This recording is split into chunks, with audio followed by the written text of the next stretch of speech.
Cek. Halo sobat nih, kita kasih lagi dah jawaban. Dan seperti biasa, yang mau ngasih gua kopi bisa banget lah baca di deskripsi. Yuk langsung aja kita gaskan.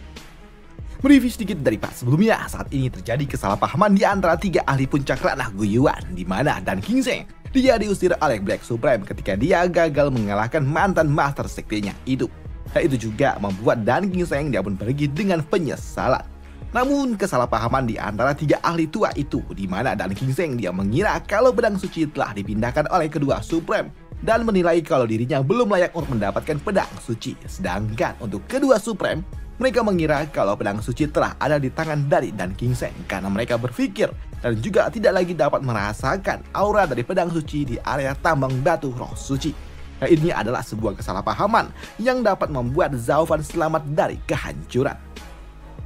Namun keputusan yang diambil oleh Black Supreme sempat membuat White Supreme dia pun bertanya-tanya apakah keputusan mereka ini sudah benar, dan hal itu pun langsung dihentikan kembali oleh Black Supreme, di mana dia meminta kepada White Supreme untuk tidak lagi perlu membahas tentang ini semua.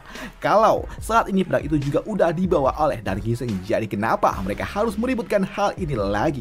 Karena menurutnya Dan Kingseng memang cukup layak untuk mendapatkan pedang suci itu. Dan sekarang fokus mereka bukan lagi soal pedang suci, melainkan memberikan informasi kepada pimpinan dari 4 wilayah lainnya tentang informasi yang telah mereka dapatkan dari Dan Kingseng tentang rencana besar yang dimiliki oleh wilayah tengah, dan bersiap untuk menghadapi monster tua itu, sang raja pedang tak terkalahkan dari keluarga Bailey. Sedangkan di sudut lainnya, saat ini untuk Dan Kingseng dia pun pergi dengan kekesalan ketika dia gagal kembali mendapatkan pedang suci itu. Dengan kekuatanku yang ada saat ini, aku tidak mungkin bisa mengalahkan kedua Supreme sekaligus.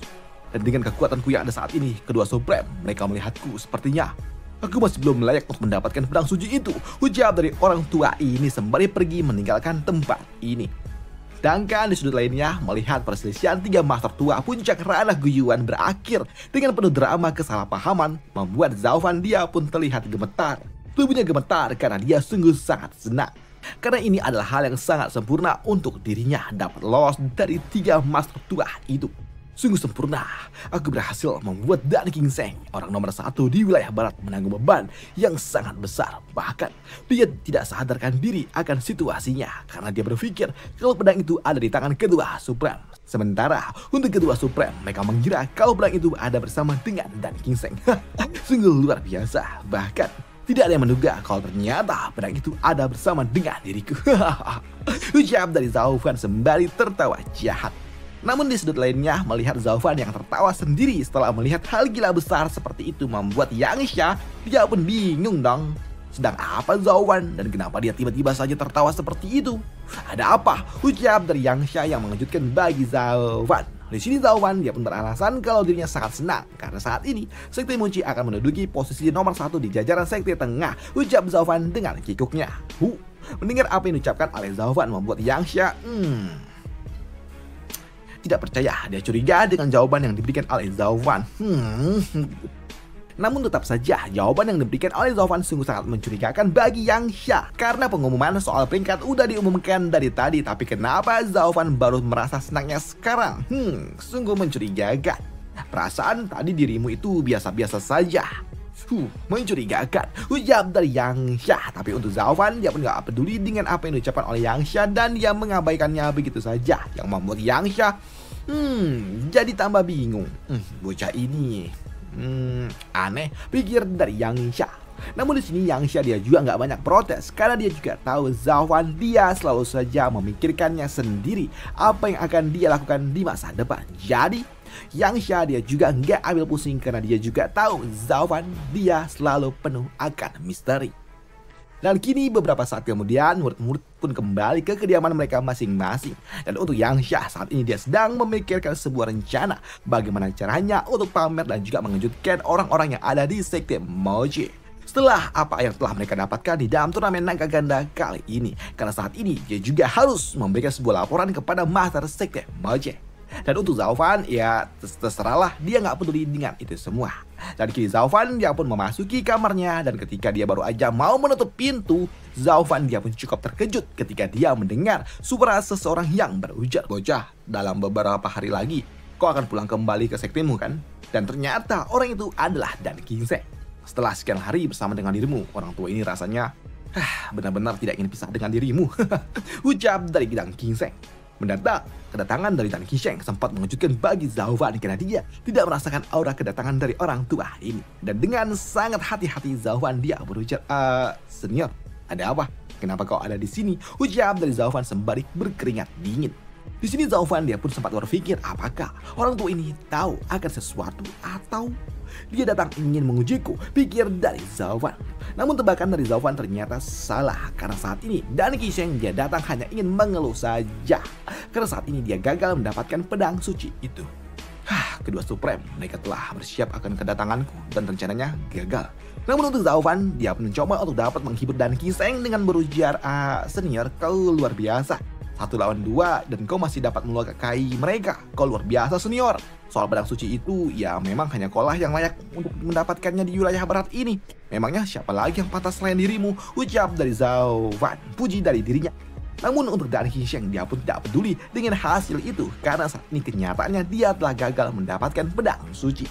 Entah itu hasilnya seri ataupun kalah, tetap saja aku gagal mendapatkan pedang itu, keluh dari Dan Qingseng. Dan gagal mendapatkan pedang suci ya jelas peluangku untuk menang melawan Raja Pedang tak terkalahkan yang berasal dari kekaisaran bintang pedang itu, ya mungkin saja peluangku sangat tipis, keluh dari Dan Qingseng. Mendengar hal itu di sini Zhao Fan dia pun bertanya apakah memang masih ada lawan yang akan dihadapi oleh Dan Qingseng di masa depan? Ya tentu saja, sambut dari orang tua itu. Dia pun mengatakan kalau memang lawannya adalah orang yang sangat amat kuat, bahkan terkuat yang ada di wilayah tengah yang merupakan Raja Pedang tak terkalahkan. Bahkan untuk bertahan dari 10 gerakannya saja, itu sudah menjadi sebuah prestasi yang luar biasa. Ucap dari Dan Qingseng. Benarkah? Sambut dari Zhao Fan. Dengan kekuatan yang kau miliki, kau hanya dapat bertahan kurang dari 10 gerakan. Apakah memang perbedaan kekuatan di antara kalian sejauh itu? Ucap dari Zhao Fan. Dan hal itu pun dibenarkan oleh Dan Qingseng. Karena memang di dunia ini selalu saja ada yang jauh lebih kuat. Nomor 1 di wilayah barat hanyalah sebuah kata-kata yang tidak berguna. Dan mungkin saja di wilayah tengah, dengan kekuatan yang aku miliki saat ini, aku tidak termasuk ke dalam 10 besar orang terkuat. Ucap dari Dan Qingseng dengan dinginnya. Dan tentunya hal itu juga mengejutkan bagi Zhao Fan. Dia tidak menyangka kalau ternyata orang-orang yang ada di wilayah tengah akan sekuat itu. Dan bagaimana bisa perbedaan kekuatan itu sebesar ini, pikir dari Zhao Fan. Namun melihat Zhao Fan yang bingung, di sini Dan Qingseng dia pun mengatakan dan juga bertanya kepada Zhao Fan, apakah Zhao Fan tahu kenapa dari 5 wilayah hanya wilayah tengah saja yang unik? Dan untuk Zhao Fan yang memang tidak paham, dia pun menggelengkan kepalanya, yang membuat Dan Qingseng dia pun mengatakan ini semua terjadi karena struktur kekuatan. Orang tua ini dia menjelaskan keempat wilayah lainnya mereka berpusat kepada sekte dan ratusan kekaisaran yang ada di sekitarannya mereka akan melayani sekte yang ada. Dan itu membuat kekuatan di 4 wilayah terbagi merata di dalam pertempuran sesungguhnya. Memang itu juga memberikan jumlah sumber daya yang merata, tapi berbeda dengan wilayah tengah. Mereka hanya fokus dengan satu tempat dan di tempat itu terdapat satu monster tua yang menguasai segalanya. Dan monster tua itu dia dikenal sebagai Raja Pedang tak terkalahkan yang merupakan leluhur dari kekaisaran bintang pedang. Dan dia telah berusia hampir 10.000 tahun. Dan orang itu dialah yang mendirikan kekaisaran bintang pedang. Bukan cuma kekuatannya yang menakutkan, tapi ambisinya pun juga. Dia menaklukkan dan mulai melahap wilayah-wilayah yang ada di sekitarnya. Dan mulai dari kerajaan dan juga sekte-sekte lainnya hingga pada akhirnya seluruh wilayah tengah jatuh ke tangan kekaisaran bintang pedang. Mendengar hal itu sempat mengejutkan juga bagi Zhao Fan. Dia tidak menyangka kalau ternyata di wilayah tengah dikuasai oleh satu keluarga kekaisaran. Dan pantas saja wilayah tengah sangat amat kuat. Dengan sumber daya yang tidak terbatas dan terpusat, itu akan membuat orang-orang dari kekaisaran bintang pedang mereka akan mendapatkan sumber daya yang tak terbatas.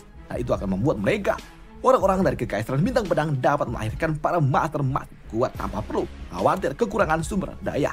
Dan ini berbeda dengan wilayah barat yang memang membagi kekuatan secara merata. Pun melihat Zhao Fan yang terdiam, di sini Dan Qingseng dia pun mengatakan kalau dirinya dapat melihat bakat yang dimiliki oleh Zhao Fan. Dan menurut dirinya, Zhao Fan dia ditakdirkan untuk menjadi orang besar. Bahkan aura yang dimiliki oleh Zhao Fan mirip sekali dengan aura yang dimiliki oleh monster tua itu. Dan orang tua itu dia juga memiliki sebuah ambisi yang gila. Bukan cuma ingin menguasai wilayah tengah, tapi dia akan menguasai seluruh wilayah daratan, termasuk kekaisaran Tianyu Mu. Dan orang-orang yang ingin kau lindungi tentunya akan menjadi target dari mereka. Dan dengan kata lain, jika Zhao Fan tidak mau orang-orangnya yang ingin dia lindungi kenapa-kenapa dan berurusan dengan kekaisaran bintang pedang, maka Zauvan harus dapat menjadi jauh lebih kuat untuk dapat menghadapi orang tua, yaitu Sang Raja Pedang tak terkalahkan. Dan untuk spoilernya, art kekaisaran besar akan segera datang, dan di part kali ini kita dijelaskan bahwa di masa depan akan ada musuh yang sangat kuat, bahkan terkuat yang ada di dunia bawah. Dan ini adalah calon lawan dari Zauvan di final art di dunia bawah, sebelum pada akhirnya Zauvan dia naik ke dunia atas, ke alam kudus untuk bertemu dengan para kaisar-kaisar kuno. Dan itu aja untuk part kali ini, dan sampai jumpa di part lanjutannya. Bye, thank you. Dan besok harusnya Zauvan akan nyenyenyenyenyenye dulu sama ciwi-ciwinya, dan setelah itu barulah dia pulang ke sektenya. Dan ketika dia pulang ke sekte, terjadi hal besar di sektenya. Dan itu aja untuk part kali ini, dan sampai jumpa. Bye, thank you.